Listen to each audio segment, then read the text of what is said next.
Hello mga boss, welcome back dito sa ating YouTube channel. Kumusta? Salamat nga pala sa walang sawa, patuloy na pagsuporta dito sa ating YouTube channel. Okay, so meron na naman tayong i-update sa inyo mga boss para po sa lahat ng mga gusto po mapalakas yung kanilang mga internet signal. Lalo na po sa mga area na dead spot. Okay, kung alam nyo pong dead spot dyan sa area nyo, pwede po kayo pumunta sa mga bayan, sa palengke, o kung saan man po kayo makakasagap ng maganda-gandang signal para masubukan nyo po itong ating APN setup. Okay, para mapalakas naman kahit pa paano yung inyong mga internet data. Okay, so ngayon mga boss, ang promo na gamit natin ngayon ay Unli Data. So naka-token text po tayo. Ayan. Token text po yung gamit ko ngayon na Unli Data. So, hindi ko alam kung ano yung mga promo na gamit nyo. And kung gusto nyo pong malaman kung may Unli Data po ba yung SIM card nyo, pwede po kayong dumayal asterisk 123 number sign 123 number sign. Yan, i-call nyo. Then, wait lang natin. Ayan kung makita nyo mga boss, nakalagay dyan number 1 Unli Data. Kapag meron po kayong Unli Data na nakita, congratulations, pero kung wala, pasensya na po kasi nga po, selected SIM lang po yung merong Unli Data. Yan. So mga naka-smarter token text po yan ha. Luma man o bago yung SIM card nyo, kung may Unli Data yan, congratulations. Pero kung wala, pasensya na po. Kasi nga po, selected SIM lang po yung merong ganyan. At kung nagtatanong naman po kayo, kung saan nakakabili niyan, ay hindi ko rin po sure. Kasi mahirap na po. Okay? Nagkalat na yung mga scam. Okay? Hindi natin alam kung totoo talaga. So, selected SIM lang yan. Ibig sabihin, depende kay Lolo Smart kung mapapadalahan o magkakaroon ng Unli Data yung mga SIM card nyong luma o bago. Okay? Pag gusto nyo naman bumili niyan, hindi ko rin alam. Meron yan sa mga Facebook group. Pero, kilatisin nyo muna. Okay? Kung mas maganda, bago nyo bilhin, mag-meet up muna kayo. Pag pumayad ng ganon, okay? So, mas okay para ma-check nyo mismo. Ma-check to sawa nyo. Pero kung malalayo yan, syempre, via LBC or kung ano man yan, wala tayong kasiguraduhan. Kasi nga, hindi natin alam kung legit siya. Okay? So, yan mga boss, start na tayo. Punta tayo sa settings sa mga phone natin. So, click natin yung connections. Punta tayo sa mobile networks. Click po natin access point names o yung tinatawag nating APN. Okay, then mag-add tayo mga boss. Ito yung magiging name niya mga boss. Max APN 5G. Yan. So, 5G po, speed like a 5G lang po siya. Okay, hindi ko sinasabi na para lang to sa mga naka 5G phone. Hindi po. Yung phone ko po ay 4G supported lang. Okay, so, speed like a 5G lang po siya. Okay, sana nagigets nyo. Click natin yung okay. Then, ito po yung kanyang APN mga boss. Max.internet. Ayan. So, ayan yung APN natin. Sorry Max.internet. Ayan. Max.internet. So, click natin yung okay. Then, yung username nyo mga boss, ito po, ilagay nyo. At Max APN 5G 2026. Ayan, click natin yung okay. Password niya, same lang po.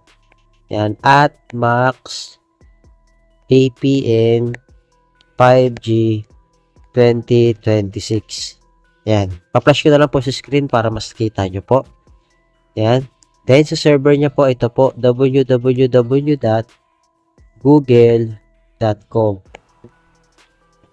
Click natin yung okay. Then, pagdating naman dito sa kanyang authentication type mga boss, ito po yung pipiliin nyo. PAP o kaya yung PAP. Yan. Click nyo po yan. Then, dito naman sa kanyang APN type mga boss, wala na po kayong babaguhin dyan. Kung nakalagay dyan default, yan na po yung ilagay nyo. Kung kailangan i-type nyo po default.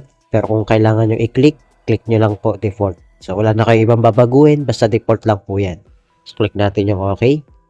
Then, dito naman sa kanyang APN protocol mga boss, IPv4, IPv6. Click nyo po yan. Ganoon din po sa kanyang APN roaming protocol, IPv4, IPv6. Sa pero naman mga boss, yan, unspecified lang po. Bakit po siya unspecified?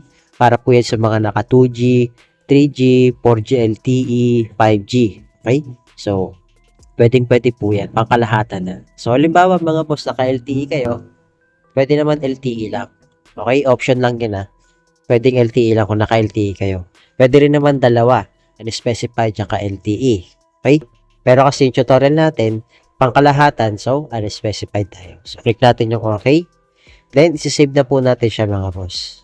Pag na-save na po natin siya, click po natin yung ginawa nating APN. Okay? Para yan po yung maging default natin na APN ngayon. Then, ang gagawin nyo, pwede po kayo mag-airplane mode ng at least 5 to 10 seconds. Okay? Refresh nyo na po yan para ma-refresh yung data nyo. Mag-airplane mode po kayo. Okay?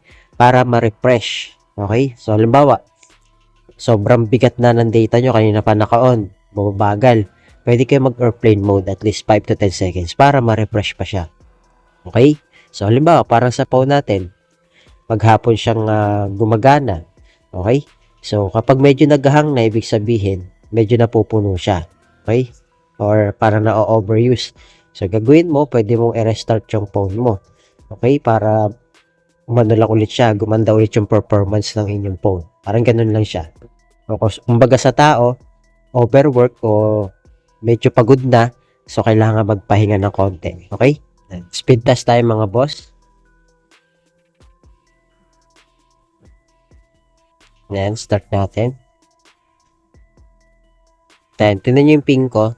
21 lang siya. So, at least yan, 15 to 25 ms. Pero kung mas mababa pa yung ping nyo, mas okay yun. Okay, para mapagana natin siya sa 12 hours video na naka 1080p. Ayan.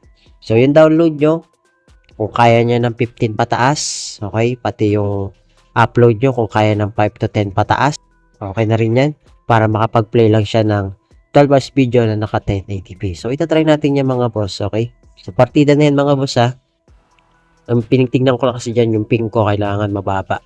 Okay? Para kayang-kaya rin yan sa mga games, online games.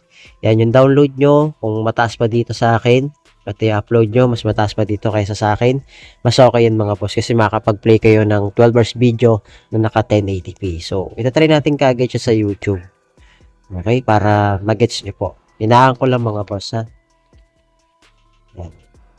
Then, punta tayo sa home. Then, search natin yung 12 hours video. Ito. Yan. Ito yung madalas kong i-play. Play lang natin siya. Yan. I-skip lang natin yung ads mga boss. Lang natin. Bilis din naman siya mga boss So, depende pa rin po yan sa area Ayan. So, try natin yung settings. Taasan natin. Gawin natin siyang 1080p. Ayan. Ayan, makikita nyo mga boss, nagpi-play pa rin siya, di ba? So, try natin siya forward.